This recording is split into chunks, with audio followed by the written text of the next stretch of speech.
All right, Thursday, January 19th, 2012, just before 6:30 p.m. here. Looking at the Euro US dollar, in short, pretty much got rocked in FX today. The Euro took up the high here, and stopped me out of the the short position that I had on the daily breakdown of the head and shoulders pattern. So that's off the table. And then one thing I was considering yesterday was maybe I should be playing this in terms of the weekly breakout, which is where we actually broke out in the charts. That would make the most sense. And if that's the case, then the stop should be where this red line is. And so what I did was I scaled back into this trade, putting on some more risk, but I think it's acceptable because it's, in my opinion, the way I should be trading these charts. Maybe pulling the stop down is a little bit emotional, but either way, that trade is off the table. So I scaled into 2/3 of the position.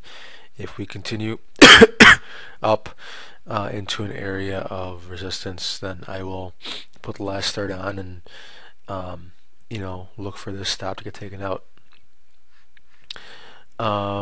As for the CAD, that one got. Oh, this is kind of heartbreaking here, but the stop on this one was right here, just under that low. So you can see that the low here is 40. Let's call it 45. The low here is wait, hold on a second. Not 45. Sorry, 75. The low here is 70. So broke this low by 5 ticks, has since bounced higher. So that's kind of a slap in the face. But let's see how this price progresses. But the reality is, if these price patterns are going to work, technically speaking, they shouldn't be taking out the lows. But then again, nothing is perfect. So little 5 pip breach here of the low. My stop was probably maybe like 2 pips below it. So if this does turn around and run, well, hey, lesson learned. You can see on the daily, a little reversal bar forming here at support. I don't know. At this point, it's like I've traded this. Let's see. A few times. Traded it long, got stopped. Traded it short, got stopped. Traded it long on a weekly, got stopped. Still looks like a long here, but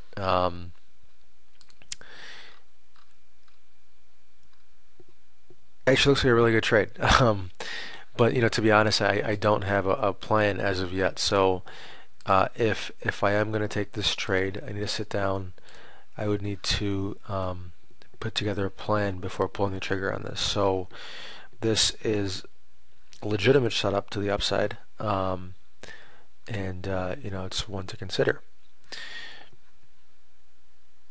But let's discuss what we do have planned, because I think that's going to be a lot more important. Because that's what this whole process is about. It's about creating a plan, sticking to it, and then being able to go back later on and say, hey, you're stupid for doing this, or this was really good, or whatever it is. Anyways, so right now the differential between these two entries is 82 pips. If we move about 82 pips past this entry, which will be right up here, I'll look to tack on the last third, and the stop goes here. Okay. Dollar CAD, I want to sit down and think about it after this video, and if I don't see any reason not to play it really, other than the fact that we just kind of poked below the low of the weekly, but that's my mistake for giving a tight stop. Although I'm curious, if I was to play this now, I'd be paying up by about 40-50 ticks or so. So that's interesting. Anyways, so looking at CAD potentially, we have the Euro USD setup. Cable still running higher, no reason to really get short. Looking at the weekly setup here, still waiting for confirmation on that. Aussie, take a look at the weekly here. We have this trend line coming through. Right now price is sitting above the near-term support level. What you do see here is we do have some sideways consolidation. This will either resolve to the upside or to the downside. If it resolves to the downside, any sort of 4-hour close below this level, this extreme point, may result in an extended move to the downside. So that would make for a decent trade. Risking 100 pips to make, potentially if we do move back into this range, again, that's something to look at a little bit later, but in terms of reference, major reference levels, we have this trend line coming through here, and then obviously you could put in the steeper trend lines progressively through here. So that's something to keep in mind as well. On the weekly time frame, this could set up nicely. Again, it's still very well. Not really. Today is Thursday. Tomorrow's the last day of the week. This could set up for a second reversal signal if price does manage to close below this level that is in green. So I'll watch that. Pound seems unlikely to trigger. Watching the euro because we have a plan on there, and then dollar CAD potentially looking to get into a position, but still need to formulate a plan and risk management on that. Cool. So that's it for FX. Let's take a look at equities here. Exited Bank of America this morning. I'm going to spend a little bit of time on this one just so I can kind of discuss, kind of reflect. Now if the trade's over, I can say, okay, this was the entry, exit, et cetera, what it was good, what was bad.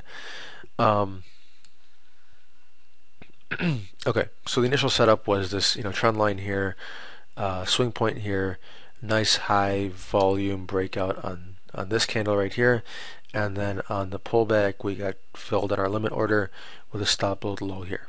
All right, so nice entry. I'd give that a 10 out of 10. Everything seems to match up, and then price took off. Now, okay, so first thing I'm going to do is I'm going to discuss how I played this.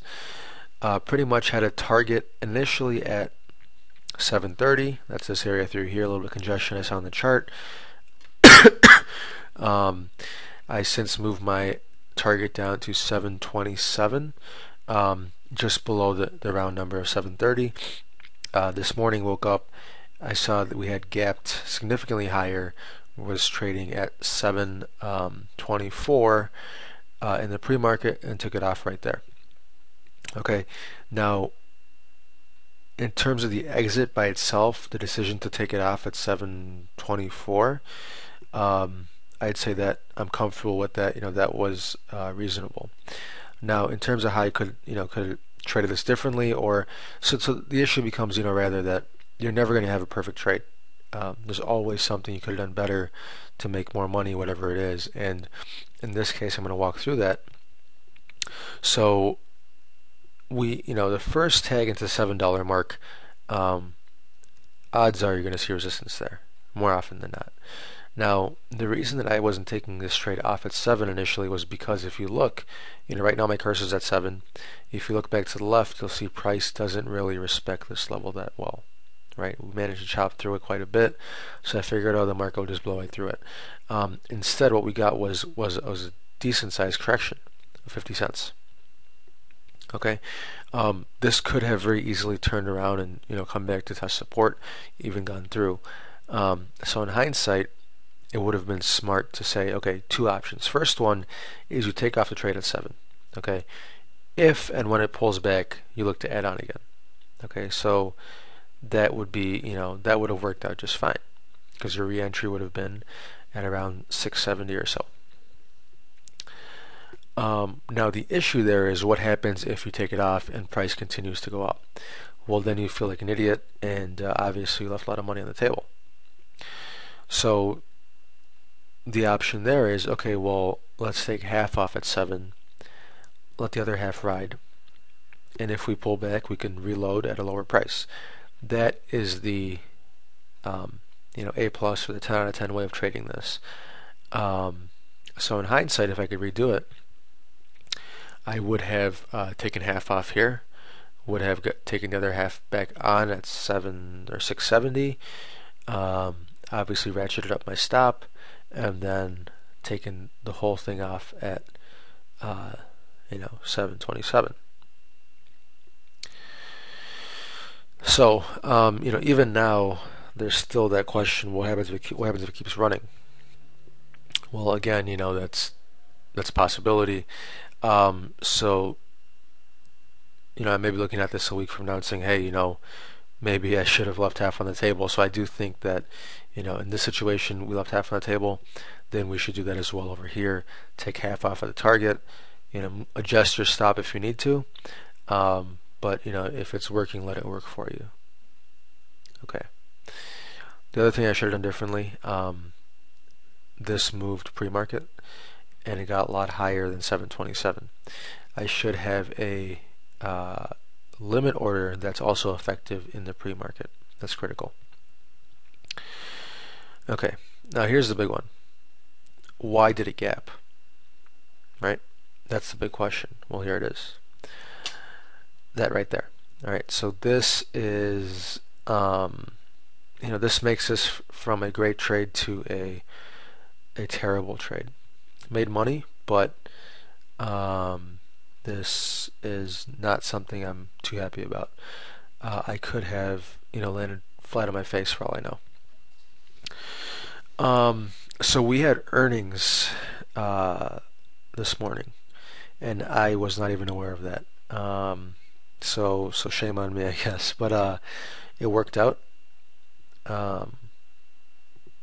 But it's important to exit before earnings because things can really get shaken up quite a bit.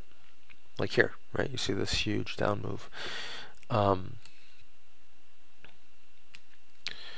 So yeah, that's something to keep in mind going forward. Absolutely. Cool. The other trade I still have on is Walmart. So this one, earnings will be on February 21st. So plenty of time here. This trade is, it's working, and I want to give it enough room to work. So I move my stop up to here. I think it's a comfortable place where most people will be, placing their stops if they're long. And we do have a breakout of this near-term consolidation. Now, if we can get above the 61 level and close above, that would be wonderful. But let's see how the price progresses. In terms of trades, now that we have some free capital from Bank of America, I'm looking at this. Unfortunately, I actually missed the breakout, which is a pretty crappy feeling, but it's okay.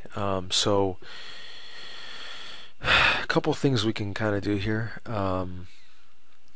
Depends how we want to play this. So if we look at the weekly chart, the breakout was actually last week. You can see there was a nice clean close up above this base. Alright, so for that, we could have played it a couple ways. The first would have been entry at the close, 22, but I like to trade a retracement. So 21.5 entry and then a stop at, let's say, 20.50. Risking $1 a share. If you look at the measured move, it seems kind of ridiculous at this moment, but hey, it could work. So let's say we take a conservative measured move, right? We take from this basing point 12.50 to so was it 21.5. So $9. That would take us to 30. That seems reasonable. That would make for a nice trade. If we take the extreme on this pattern, that's about like $3 to, what did we say, 21.5. So that's almost like, let's call it 18. All right, just a nice whole number. That takes us all around 40, somewhere around here. So at that point we're not, it's a different conversation. We're talking about this thing, recovering back to, well, there's a head and shoulders pattern here, coming back to retest the neckline. Is it possible? Sure. Is it likely? I don't know. So yeah, I definitely like to be in this trade. I think there's a lot of potential here.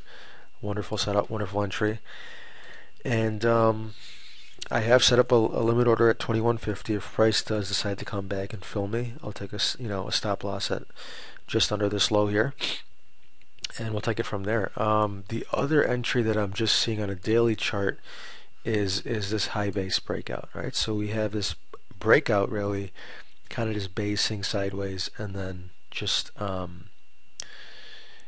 day before, well, yesterday really, we have this nice clean breakout above resistance.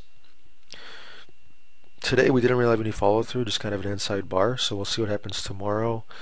But again, we do have some resistance up here at 23.25, so I'm kind of reluctant to jump in at these levels. I'd much rather see price come back down, and enter down there. But hey, if it goes, it goes, and just be more careful next time. So that's it for the equities. Just to quickly, the S&Ps actually. S&Ps are interesting to say the least. So we talked about this trend line through here, and as of right now, it seems fairly broken. We had this breakout here to the upside. Price has, pushed significantly higher here, and don't really see too much a sign of slowing down. Next level, so if this is a legitimate breakout of this trend line, the next legitimate level of resistance, I want to say, is most likely going to be somewhere up in this area. All right, you can see we have all these peaks through here. There's a good chance that we might see some longs taking profit, and then also some new shorts entering the market. So that price would be 1340, trading at about 1315, so plenty of upside. Again, downside remains the same. If we can close below this level right here, was like, let's call it 1275. At that point, I'm now bearish. Okay, so that seems to be it. We know what we're looking for. We know what we're looking at. And let's see if we can make some money. Thanks for watching.